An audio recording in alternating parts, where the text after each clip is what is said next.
ისტორიკოსი ბრძანდებით. ისტორიკოსებს მართალია დრო სჭირდებათ იმისთვის, რომ რაღაც ეპოქის შეფასება გააკეთოთ, მაგრამ ეს ისტორია ჩვენს თვალწინ იწერებოდა მთელი ამ ხნის განმავლობაში და პირველი შეფასების გაკეთება უკვე შეგვიძლია ნამდვილად. ხობასეა.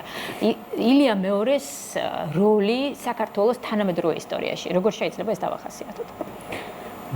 თვითონ პიროვნება 4 საათი მომიწია დგომა იმ რიგში. და იქ ხალხის დამოკიდებულება ეს არის იყო უბრალოდ რელიგიური ლიდერი. არსებობს კულტუროლოგიაში რამოდენიმე ქარიზმატული ლიდერის ფენომენი. არსებობს ყველა რელიგიურ ლიდერს, ირანი იქნება თუ სხვა, აქვს რაღაც ძალაუფლებრივი ელემენტი, რომ რაღაც თან შეიძლება პატივისცემდეს, თან გაშინებს ეს ელემენტი. ილია მეორე შემთხვევაში მისი ქარიზმა არ იყო დაკავშირებული ძალაუფლებასთან, იყო დაკავშირებული აი სუფთა სახის სიყვარულთან. მის მიბაძვა კი, იმიტომ კი არ გინდოდა რომ შენ რაღაც ძალაუფლებასთან ახლოს იყავი, იმიტომ რომ ის სიკეთე რაც მისგან გადმოდიოდა, გარკვეულწილად მისი თანამონაწილე ყოფილიყავი. როდესაც ესეთ ადამიანზე ვსაუბრობთ, ჩვენ ვიცით რომ არა მარტო ქრისტიანები, არამედ რელიგიური უმცირესობის წარმომადგენლებიც საქართველოში, მათ შორის ბაირამი არ ჩაატარეს, ხო? და ისინიც დიდ პატივს სცემენ. ანუ ეს არ იყო უბრალოდ ისეთი ადამიანი, რელიგიური მოღვაწე, ის იყო, ესე ვიტყვი, ეროვნული მოღვაწე.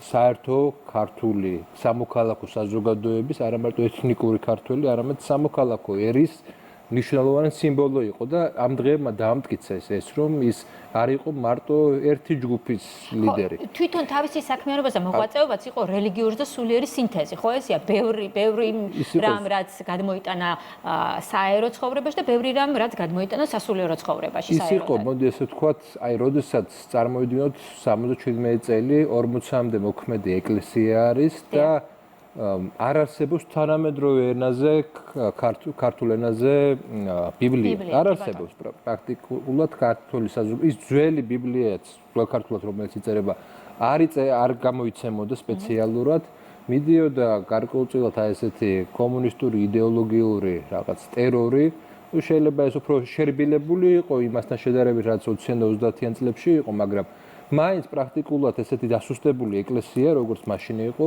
საქართველოს ისტორიას არ ახსოვს. მათ შორის არც აი შაჰ-აბასის პერიოდი იქნებოდა თუ სხვა პერიოდი. ხო, ეს იყო მართლა დასუსტებული ეკლესია ჩაიბარა და სწორედ მისმა მოღვაწეობამ მან კარგად იცოდა, რომ ეკლესია არ იყო მხოლოდ რელიგიური ორგანიზაცია, ის იყო ეროვნული ორგანიზაცია, ამიტომ მან დაიწყო იმ იდეებისა და იმ საქმეების კეთება, რაც არა მარტო ეკლესიის ისტორიაში, ქართულ მართლმადიდებლური ეკლესია, არამედ საქართველოს ეროვნულ ისტორიაში შევიდა. მაგალითად, გალობის საკითხი, ხო?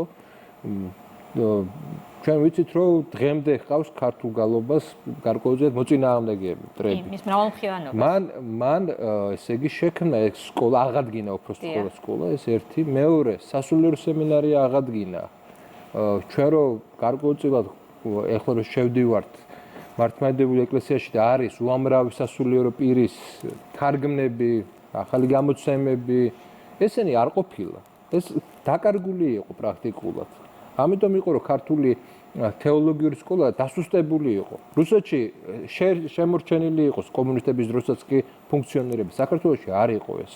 ამიტომ ღარიბი იყო სულიერი ცხოვრება საქართველოში და ძალიან მარტივი იყო რომ აქ ბევრი ექსტრემისტული დაჯგუფება გამოჩენილი იყო, იმიტომ რომ სულიერ სიღარიბის დროს ჩდება ხოლმე ესეთი რაღაცა დაჯგუფებები. აუცილებლად ჩდება და პატრიარქმა მოახერხა სწორედ ის, რომ თვითონ ეკლესიაშიც ვიცით იყო რამოდენიმე დაჯგუფება, მათ შორის 98 წელს, როდესაც განუდგა გარკვეული მიზეზების გამო. ამის მიუხედავად ადამიანმა მოახერხა, რომ სწორი გზა მიეცა ეკლესიისთვის. გახსოვთ ალბათ ფუნდამენტალისტში ადანაშაულებდნენ.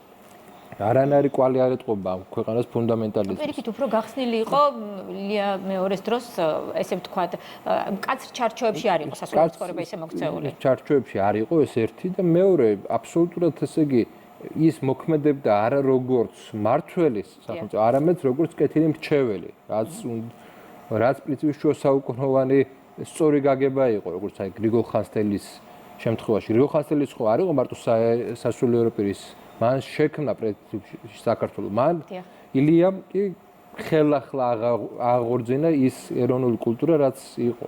ამის გარდა გავიხსენოთ ჩვენ მისი ღვაწლი თუნდაც, არ ვიცი, ავტოკეფალის მოპოვებაში. დიახ. ბევრი ეკლესია დღეს რომელიც ფუნქციონირებს და არა აღიარებული. იგივე უკრაინას აქვს ეს პრობლემა და სხვებს, არა მარტო უკრაინას. მისი პიროვნების და მისი ავტორიტეტის გამო პირველ რიგში გამოიწვიეს რომ 90 წელს საქართველოს დამოუკიდებლობას უსწრებს საქართველოს ავტოკეფალის აღიარება მსოფლიო საპატრიარქოს მიერ, ხო? მე დანიელი ამბობდა სხვათა შორის რომ სხვა რო არაფერი გაეკეთებინა ილია მეორეს მარტო ის რა დღის რომ საქართველოს ავტოკეფალია დაუბრუნა. დაუბრუნა, აღიარებს, ხო? ანაერთ გამარჯვებული ლიდერია. ილიამ ყველა მის ისტორიულ პერიოდში გადარჩენის პერიოდში გადაარჩინა ხალხი. გაძლიერების პერიოდში ეკლესიის გაძლიერებას გააძლიერა ერი. ეროვნული კულტურის დაცვაში ერთ-ერთი ყველაზე დიდი როლი აქვს. მე ისტორიკოსი ვარ და მახსოვს, როდესაც ეგრეთ წოდებული რეფორმა ჩატარდა უნივერსიტეტში და როდესაც უამრავი პროფესორი გააგდეს და პრაქტიკულად საკვების ფულის არ ჰქონდათ და არც მათი საქმიანობისთვის არ შეეძლოთ რომ მიეხედათ, ხო? ადამიანი როდესაც მოუწყვეტელი ხარ სამეცნიერო საქმიანობას ვერ მიხედავ. ამ დროს დაარსდა საპატრიარქოს თაოსნობით წმინდა ანდრია პირველწოდებულის ქართული უნივერსიტეტი და იქ ის იყო თავშესაბარი ესეთი ადამიანებისთვის. და დღეს აი საინტერესოა, აი მამას ვფიქრობ, რომ რაც გუშინ ითვლებოდა სისუსტე საზოგადოებების, ითვლებოდა რელიგიურობა ჩამორჩენილობად, ხო? დღეს აი ამ გეოპოლიტიკურმა კონფლიქტებმა აჩვენა, რომ ესეთი შეკრული რელიგიური საზოგადოებები არის უფრო გამძლე, უფრო მყარი ამ კრიზისულ გამოწვევებში. და აი ამ მოცემულობაში ახალგაზრდული ნაწილი როგორ ძლიერად არის წარმოდგენილი. აი ამას როგორც თვით ამ ტექნოკრატიულ ეპოქაში, ან თუნდაც გლობალური გამოწვევების ეპოქაში, რასაც ჩვენ ვაკვირდებოდით მთელი ამ დღეების განმავლობაში, ეს არ იყო მხოლოდ ერთი თაობის მიერ გამოხატული სიყვარული და თქვათ სევდა ყველა თაობის. აი ძალიან დიდი მნიშვნელობა აქვს აი ამ მომენტს, როდესაც ეს რელიგიურობა ხშირ შემთხვევაში ევროპაში, აღმოსავლეთ ევროპაში საბჭოთა კავშირის დანგრევის შემდეგ მართლაც რომ თაობრივი გამოვლენა იყო. რომ აი ანტისაბჭოთა გამოვლენების დროს თაობას რელიგიური ელემენტი ჰქონდა, მაგრამ როდესაც ეს დრო გავიდა, ეს ახალგაზრდობა სხვა მიმართულებით წავიდა. აი საქართველოში ჩვენ ხედავთ ახლა, რომ აბსოლუტურად სხვა მიმართულებით მიდის ქართველი და ქართველი უბრუნდება საკუთარ თავს. მე ყოველთვის ვამბობდი, რომ ჩვენ რაღაცა ჩვენი სიმცირის გამო გვიყვარს იმას წარმოდგენა თავი, ვინც არა ვართ, სიმულირება. იმაზე აი, როდესაც რომზე დიდი კათოლიკობა გინდა, ხო, აი ჩვენი რაღაც ევროპელობა, თითქოს იგულისხმებოდა, რომ აი ამ რაღაც მართლმადიდებლურ კულტურას უნდა მოწყვეტილიყავით, ხო? ესეთი რაღაცა თითქოს ესე მოგვეწოდებოდა ეს ევროპელობაც, ხო? და აღმოჩნდა, რომ პირიქით ყველაზე აი რასაც აი ლექსიკონი, სამოქალაქო საზოგადოების ლექსიკონი გვეუბნება სოლიდარობა, გარკვეულწილად მობილიზება და ასე შემდეგ, ეს არა NGO სივრცემა, არამედ სწორედ აი მრევლობა აჩვენა და ჩვენ ხედავთ, რომ თუნდაც შესაძლებელია აი ამ მართლმადიდებლურ კულტურაზე ის ჯანსაღი სამოქალაქო საზოგადოება აღმოცენდეს და არა საჭირო რაღაც დონორებისა და სხვადასხვა რაღაცეების საშუალებით ხელოვნურად ეს შეიქმნა, რომელიც რაღაცა გუშინდელი თოვლივით დნება, ხო? აღარავის აღარ გვახსოვს უკვე დღეს აღარ არის აქტუალური ის გუშინდელი რაღაცა ესეთი იდეოლოგიური თემები. არც საბჭოთა და არც ლიბერალური, ხო? ჩვენ ხედავთ, რომ თუ არა აქვს ამ ყველაფერს ავთენტურობა და აი ილია მეორე ჩვენი პატრიარქი გამოხატავდა ამ ავთენტურობას. ყოველთვის რაღაც გვეუბნებოდა, რომ კი არის რაღაც გაწაცებები, ყველა საზოგადოება ყველა საზოგადოება დროში ცხოვრობს და დროს აქვს საკუთარი რაღაცა ელემენტი, მოდა აქვს და ასე შემდეგ. ხო, გასაგებია გატაცებებია, მაგრამ ამ გატაცებების გარდა არსებობს რაღაცა მარადიული, ეს მარადიული დაკავშირებულია იმასთან, შენ ათეისტიც რო იყო ეს პატრიარქის სიტყვები, შენ ვერ გაექცევი იმ კულტურას და იმ შენ მემკვიდრეობას, რაც დაგიტოვა ამ ეკლესიასთან. შენი მემკვიდრეობა დაკავშირებულია სწორედ ქრისტიანულ ეთიკასთან, ხო? ამიტომ მე ყოველთვის ვამბობ, რომ აი ის რაც ფუნდამენტი, რაც ჩაყარა ქრისტიანობას ბევრი შეიძლება ქადაგებდეს, მაგრამ შენ თუ არ იცხოვრე ამ პრინციპით, შენ ვერ იქნები ის გამავრცელებელი.